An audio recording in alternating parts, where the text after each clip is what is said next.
Let me take you back to a time when hate lived in my heart, and I didn't even question it. When the word Muslim triggered suspicion, fear, even anger. For 30 years, I looked at millions of people and saw enemies. Let me tell you a story you've never heard before. A moment that changed everything I thought I knew about the world. For years, my heart was filled with hatred, and I thought I had all the answers. A whole religion, an entire people painted as enemies simply because of the news and the lies I was fed. But then came the moment when my life was hanging by a thread. When I stood at the edge of death, and the one who came to save me, the one I'd spent my whole life fearing, was a Muslim. That person didn't just save my life, they shattered everything I thought I knew about hatred, about fear, about people. In that instant, all the misconceptions I had about Muslims crumbled. It was no longer just a story of one person's kindness. It became a story of transformation, of breaking down barriers, of understanding the truth beyond the noise. If you've ever made judgments without understanding, if you've ever believed what you were told rather than seeking the truth, this story will change the way you see the world. It's not just about one act of mercy. It's about how that mercy can change everything, even in the face of deep-rooted hatred. Stay with me, because this story has the power to transform your mind, your heart, and your perspective forever. Stay tuned and let this journey of truth open your eyes. The first keynote revolves around a man who grew up in an environment where hating Muslims wasn't just normal, it was expected. From a young age, he was surrounded by conversations, jokes, and warnings that painted Muslims as dangerous, foreign, and untrustworthy. His family didn't sit him down and teach him to hate, but the hate was there, in the background noise of everyday life. It was in the headlines on the television, in the whispers at the dinner table, and in the way his neighbors crossed the street when they saw a woman wearing a hijab.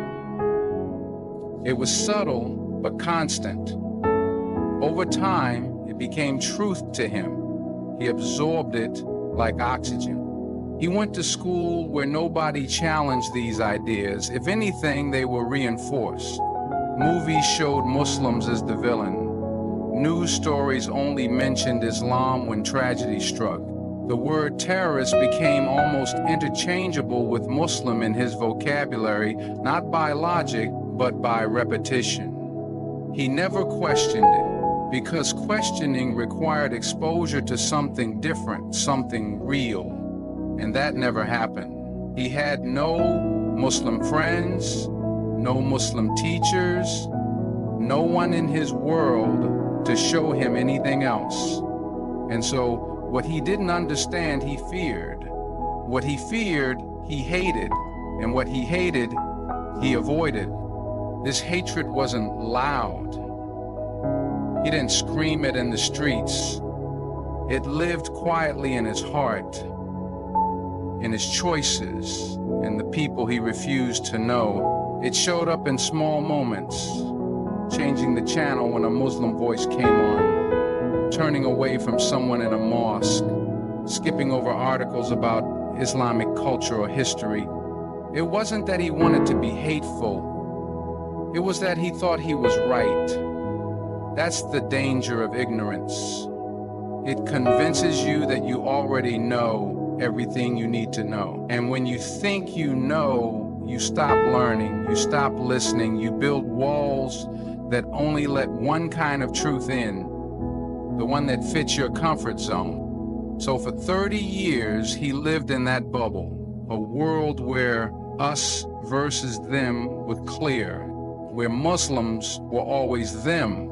He had no idea that the very people he feared had families just like his, that they cried, they prayed, they loved, they hoped, just like he did. But none of that mattered back then, Because back then, hate felt safe, it felt justified, and for a long time, it felt permanent. He never sat down and made a choice to hate. It wasn't a conscious decision. It was something that seeped into him over time. The beliefs he carried about Muslims weren't backed by real experiences. They were built on secondhand stories, media headlines, and unchallenged assumptions. He believed what he was told not because he was evil or cruel, but because it was all he had ever known. From childhood, the narrative was simple. Muslims were different, dangerous, and not to be trusted. That message didn't come with facts or personal testimonies. It came with fear. And fear, left unchecked, turns into certainty. His ideas about Muslims were shaped by what he saw on television and heard in conversations. Every bombing, every crime with an Arabic name attached to it, every image of a war-torn country was stored in his mind and used as evidence. He never stopped to think that millions of innocent people were being lumped into the same category because of the actions of a few. He never stopped to ask himself if those stories were even complete. Why would he? No one around him was asking either, and that silence became his agreement. That lack of challenge became his permission to keep believing. He never interacted with Muslims, never walked into a mosque, never asked someone what their faith meant to them, yet somehow he thought he understood everything there was to know. That's the trap of living on assumptions. It creates a false sense of authority. He thought he was informed, but he was just repeating what he'd heard from other people who were just as uninformed as he was. The danger wasn't just the hatred. It was the laziness of never seeking truth. He created an entire mental image of what a Muslim was without ever speaking to one. And in doing so, he dehumanized an entire group of people. Assumptions became his foundation. They guided his opinions, his jokes, his discomfort in public spaces, and the walls he built around his understanding of the world. He didn't hate Muslims because of something they had done to him. He hated them because he never gave them a chance to be anything else. His worldview was a house built on sand, and he didn't even know it. He thought he knew who the enemy was, but the real enemy was his own ignorance. It happened on an ordinary day, in an unexpected place. There was no warning, no time to think, only fear, confusion, and the sharp realization that his life was in danger. Maybe it was a car wreck on a deserted road. Maybe he collapsed in a public space with no one else around. Or maybe he found himself caught in a violent situation where escape felt impossible. Whatever the moment looked like, one thing was certain: he needed help, and fast. And in that moment, when everything hung in the balance, the person who stepped forward, the one who ran toward him instead of away, was a Muslim. He didn't recognize it right away. His mind was too clouded with pain and panic to process who this person was or what they looked like.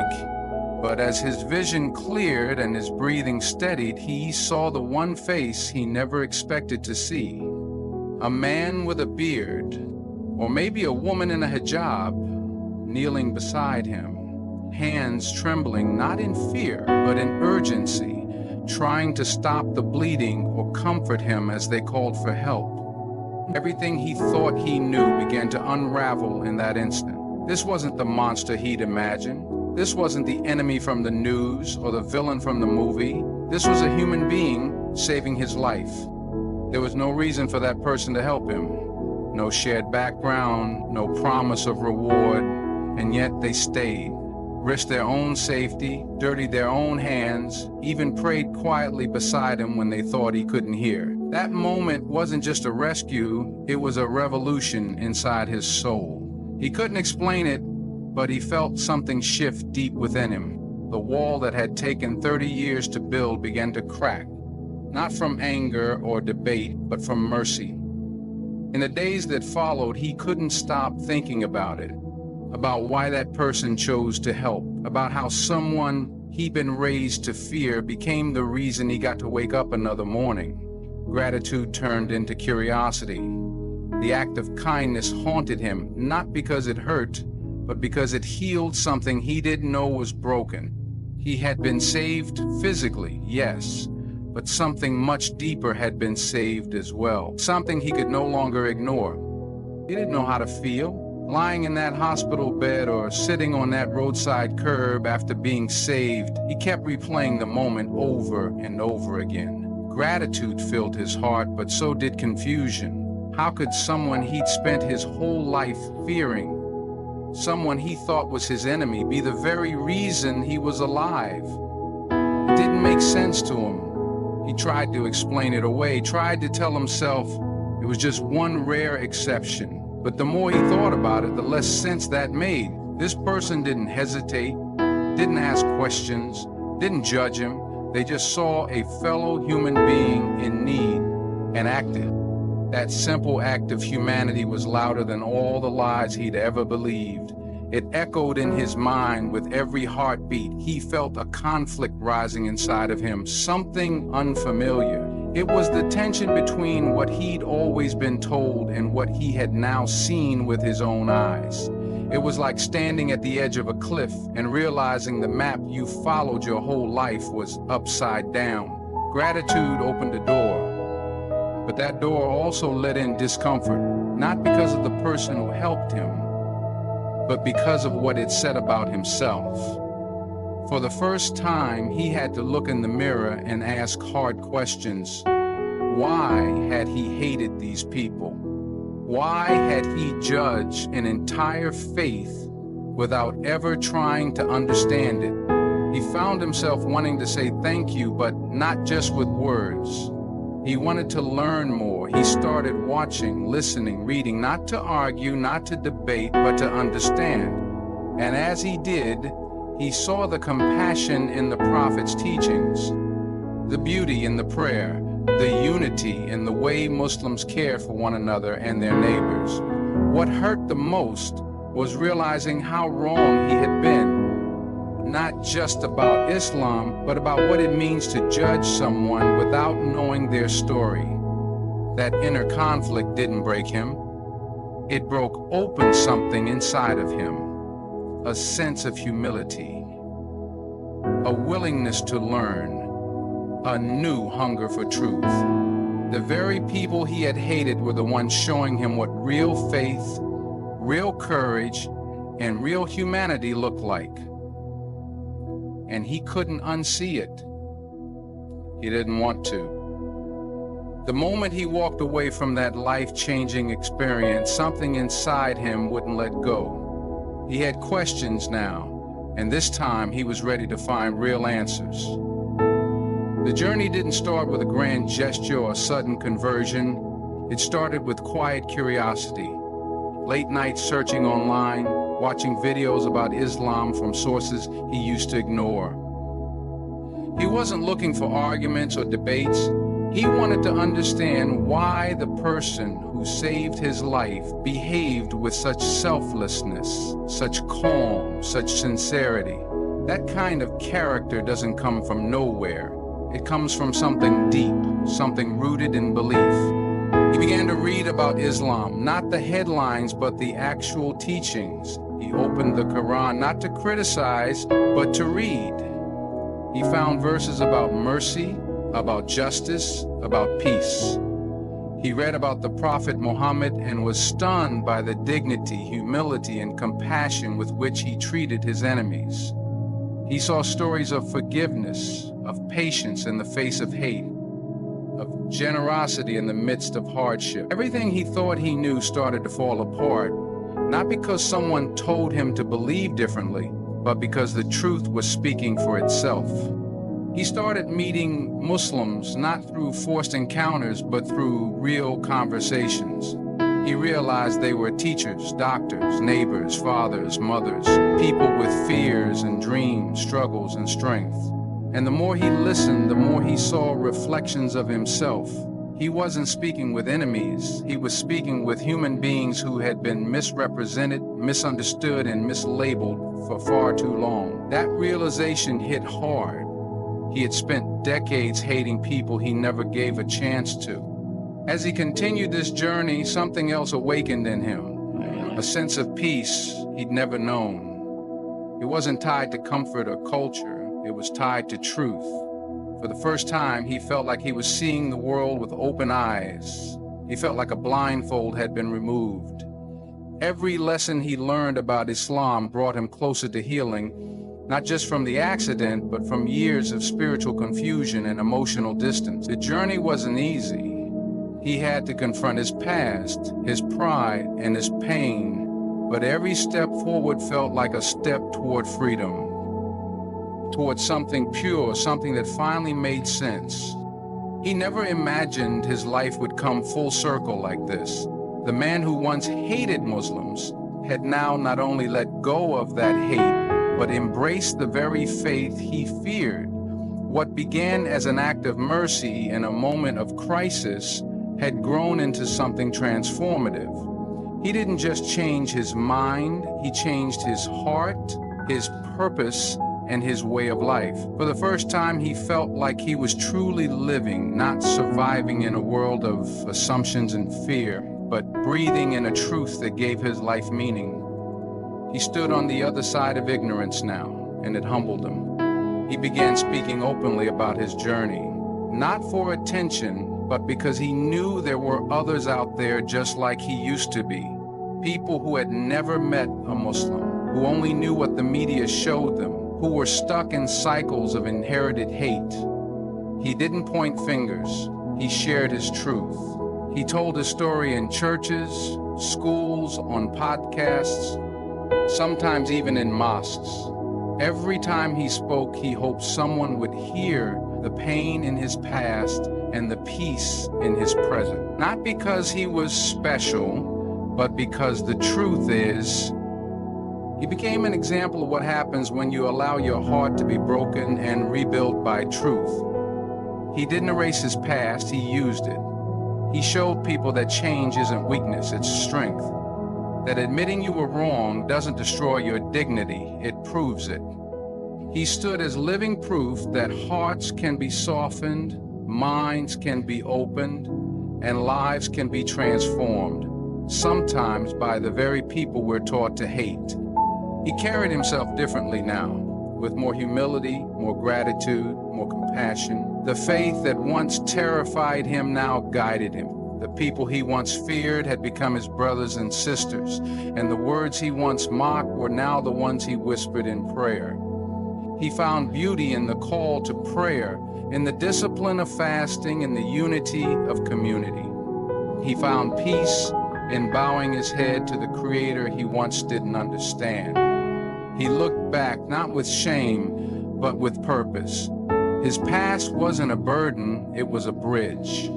And with every step forward, he hoped his story would help someone else take that first step too. I spent 30 years trapped in a prison built by fear, ignorance, and assumption. I never asked questions, I just followed the noise. I judged a faith I never studied, hated a people I never knew, and locked my heart away from truth. But it took one moment, one act of mercy to tear down what decades of hate had built. The very hands I was taught to fear became the hands that saved my life. And in that moment, everything changed. I stand here today not as a man who was simply saved from death, but as someone who was reborn through truth. I no longer carry hate in my heart, I carry hope. I no longer speak from assumption, I speak from experience. And if my journey can show you anything, let it be this. Sometimes the people we misunderstand the most are the ones who carry the very light we've been searching for. To anyone out there still trapped in the dark, ask, listen, and be willing to see, because truth isn't always loud. Sometimes it whispers through a simple act of kindness that changes everything. Thank you for taking the time to listen to my story. I pray it opens a door in your heart the way that door was open for me. Keep your heart open, stay curious, and may you find the peace that changed my life. Good luck on your own journey, wherever it leads you, and thank you from the bottom of my heart.